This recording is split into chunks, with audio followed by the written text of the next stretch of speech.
Welcome back. For our next segment, we are going to take a look at housing and the situation of housing in the ghetto. You might be in a disgusting house right now, or a first year looking for a house that isn't disgusting. What do we do, Tom? Well, a house, for those of you who don't know, is a dwelling usually made up of man-made objects, some natural like wood, and you live in it and sleep in it for shelter against the elements. And if you are looking for the elements that should go in your house, what you should look for landlord-wise as well, you can talk to the Queen's Housing Board, just like Katie Peterson did.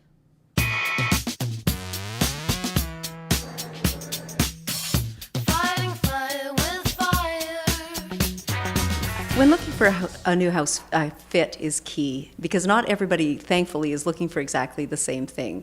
So if you don't spend a lot of time at your home, probably is less important, say for bedroom size or something like that. And you may need someplace closer to campus. But thankfully, not every student is looking for exactly the same thing. So you're looking for the right fit. What was your top criteria when you were looking for a house? It had to be big and clean. That's important. Same, we had to have 3 bedrooms. All right, and what was your biggest sort of struggle when you were looking for a house? Like, did you run into any problems, or was it all smooth sailing? Finding a location that was good for everyone, because we ended up being on the other side of Park, so it's kind of a difficult walk for the people who have to get across to Goods Hall and stuff, but overall, it was pretty easy. How would people choose their housemates when they're trying to figure out who they're going to live with? What kind of criteria should they go through in their minds? Really, students need to be looking for lifestyle compatibility. You can always find your friends at their house, but really what you want is people who keep to the same schedule as you. So not necessarily people who are in all the same classes, because then it's hard to get away from them. You don't want your entire support network to be linked in with your house, so all the people you take classes with, all the people you go to the same extracurriculars with, and all the people who are your best friends. You want to spread those out, so when you're having anxiety at home, you can actually go someplace else and blow off some steam. So you're really looking for people who are as clean as you are, who keep the same kind of hours, who will offer you the same kind of respect in terms of like your privacy and security matters. What is your major worry about looking for houses this year? I think we're just really worried about the landlord. Everyone wants a really good landlord, and I don't know. It's just kind of top priority these days. So once you figured out who you're going to live with and you're wandering around trying to figure out what house you're going to pick, how should you pick the house? What kind of things are you going to be looking for when you're wandering through the houses, touring them? What do you want to be keeping in check? Yeah.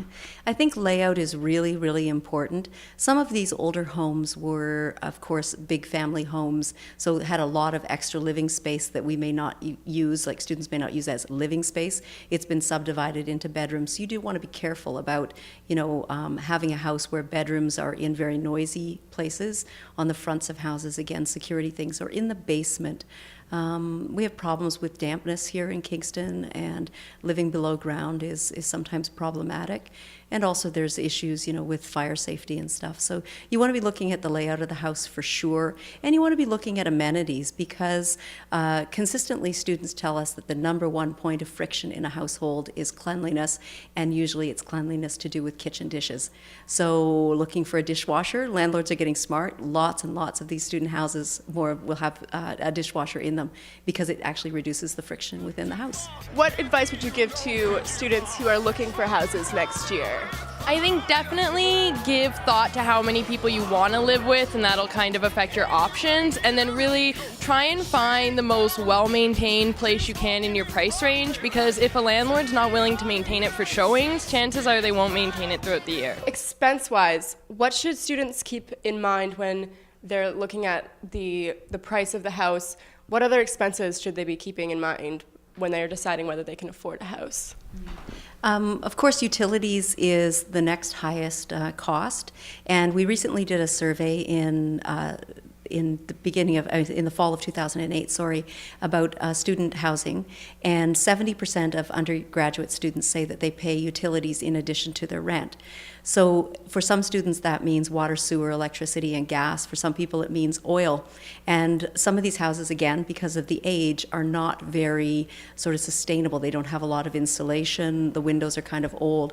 So with utilities, you really have to make sure you get a real estimate, and that's where calling the city is important. important. If you call Utilities Kingston at 546-0000, so that's the main city number, and you can actually get connected with the people who can look online to say the average usage for this house over the past 12 months has been, and then they'll give you a figure. And then you're comparing real costs, so it's not just the cost of the rent. You can look at those two costs together, the rent plus the utilities. Then at least you're comparing the same thing. You know, what are the costs? Because other costs for phone, internet, those sorts of things, they're going to stay pretty standard depending on what you want. But really, utilities are such a big factor that to not call the city is a little bit irresponsible, I think.